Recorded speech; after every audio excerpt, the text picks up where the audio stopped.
ভান্ডার প্রকল্পের উপভোক্তাদের জন্য আজকের এই আপডেটটি অত্যন্ত গুরুত্বপূর্ণ।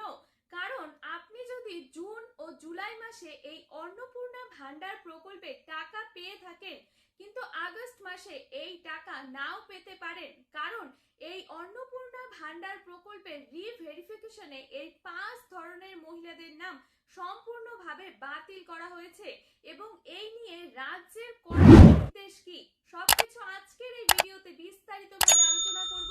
তাই ভিডিওটি শেষ পর্যন্ত অবশ্যই দেখবেন। তো চলুন ভিডিওটি শুরু করি। প্রথমেই বলে রাখি, প্রথম দিকে যখন অন্নপূর্ণা ভান্ডারের আবেদন করা হয় তখন ভেরিফিকেশন সম্পূর্ণভাবে হয়নি। এই নিয়ে অনেক ভুয়ো আবেদন করেছেন অনেকে এবং সেই কারণে এবার রিভেরিফিকেশন করা হচ্ছে। এই রিভেরিফিকেশনে 5 ধরনের মহিলাদের নাম সম্পূর্ণভাবে বাতিল করে দেওয়া হয়েছে। তো জেনে নিন কোন 5 ধরনের মহিলাদের নাম বাতিল করা হলো, কি আপডেট রয়েছে এই নিয়ে শুনুন। এখানে বলেছে যে সরকারি চাকরিজীবী, প্রথমেই রয়েছে যে সরকারি চাকরিজীবী নিয়ে, যারা নিয়মিত সরকারি পেনশন ভোগী। যদি আবেদনকারী নিজে অথবা পরিবারের যোগ্যতা যাচাই দেখা যায় যে সরকারি চাকরি বা নিয়মিত সরকারি পেনশন রয়েছে, সেই আবেদন বাতিল করা হয়েছে। প্রথমে যারা সরকারি চাকরি করছেন, তারা যারা আবেদন করেছেন, তাদের আবেদন সম্পূর্ণভাবে বাতিল করে দেওয়া হয়েছে। দ্বিতীয়ত রয়েছে আয়করদাতা পরিবার, যেসব পরিবারের সদস্য নিয়মিত ইনকাম ট্যাক্স দেন, তাদের আবেদনও সম্পূর্ণভাবে বাতিল করা হয়েছে। এখন যদি ইনকাম ট্যাক্স দেওয়ার পরেও সেই অন্নপূর্ণা ভান্ডারে আবেদন করে থাকেন, জুন জুলাই মাসে টাকাও পেয়ে থাকেন, কিন্তু আগস্ট মাসে এই আবেদনকারীরা আর টাকা পাবেন না, তাদের আবেদন সম্পূর্ণভাবে বাতিল করে দেওয়া হয়েছে। তৃতীয়ত রয়েছে নির্ধারিত আর্থিক ও সম্পত্তিকর যোগ্যতার বাইরে থাকা পরিবার। রিভেরিফিকেশনের সময় পরিবার ও আয় ও বসবাসের তথ্য মিলিয়ে দেখা হচ্ছে।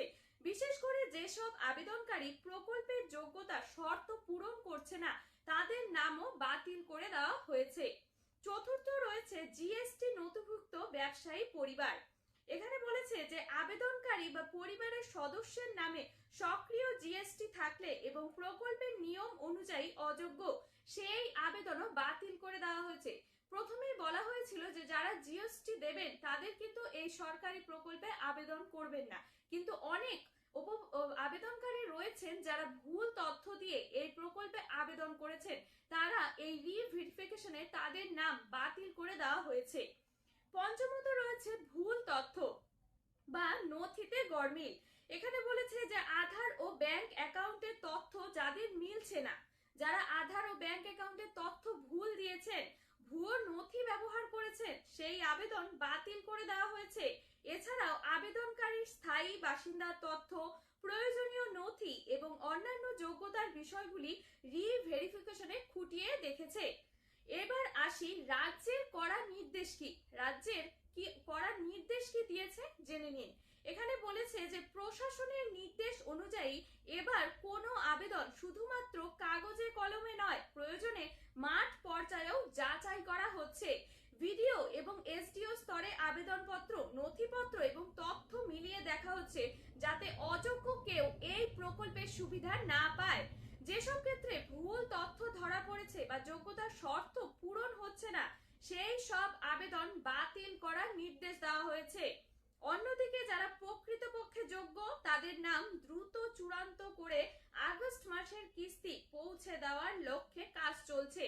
তো আপনারা বুঝতেই পারছেন, যারা ভুল তথ্য দিয়ে আবেদন করেছেন তাদের আবেদন সম্পূর্ণভাবে বাতিল করে দিয়েছে এবং যারা এই প্রকল্পের যোগ্য, তারা আগস্ট মাসে তাদের অ্যাকাউন্টে এই অন্নপূর্ণা ভান্ডার প্রকল্পের টাকা পেয়ে যাবেন।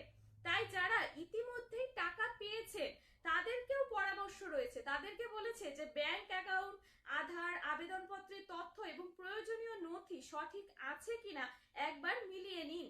কোনো ভুল থাকলে সংশ্লিষ্ট দপ্তরের সঙ্গে যোগাযোগ করে তা সংশোধন করার চেষ্টা করুন। এটা হচ্ছে যারা জুন ও জুলাই মাসে টাকা পেয়েছেন তাদের জন্য। এই ছিল আজকের সবচেয়ে গুরুত্বপূর্ণ আপডেট। এমনই সরকারি গুরুত্বপূর্ণ আপডেট সবার আগে পেতে চ্যানেলটি অবশ্যই সাবস্ক্রাইব করবেন। আর ভিডিওটি যদি আপনাদের ভালো লেগে থাকে তাহলে অবশ্যই লাইক, কমেন্ট, শেয়ার করবেন। ধন্যবাদ। দেখা হবে পরবর্তী গুরুত্বপূর্ণ আপডেটে।